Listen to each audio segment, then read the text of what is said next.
I used 1 pound of ground beef and 4 zucchinis sliced. Cover with salt to bring out the moisture and let it rest for 30 minutes. Now the ingredients for our mixture will be listed here on the screen for you to screenshot. Your end result is going to be amazing. Aside from what I'm putting in mine, you can also put in spinach or other veggies that you love. You want to mix everything together, then you're going to add in 1 egg, and then I mixed in about 1 cup of freshly grated mozzarella. Go ahead and add in your ground beef and stir it up very well. Now after about 30 minutes, you want to go ahead and pat down your zucchini, and we're going to go ahead and get ready to bake. So I laid down 3 cups of my keto-friendly marinara sauce, and I covered the bottom.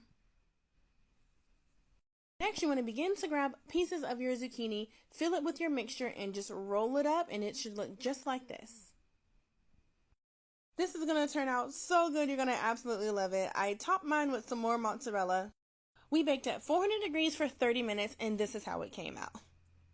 Even if you're not on keto, this is such a family-friendly dish. Everybody's going to love it. The portions we made today were plenty enough for leftovers, and trust me, it's even better the next day. Like, comment, share, follow for more, and please go click that link in my bio to join our brand new Facebook group, and you can find me on Instagram as well.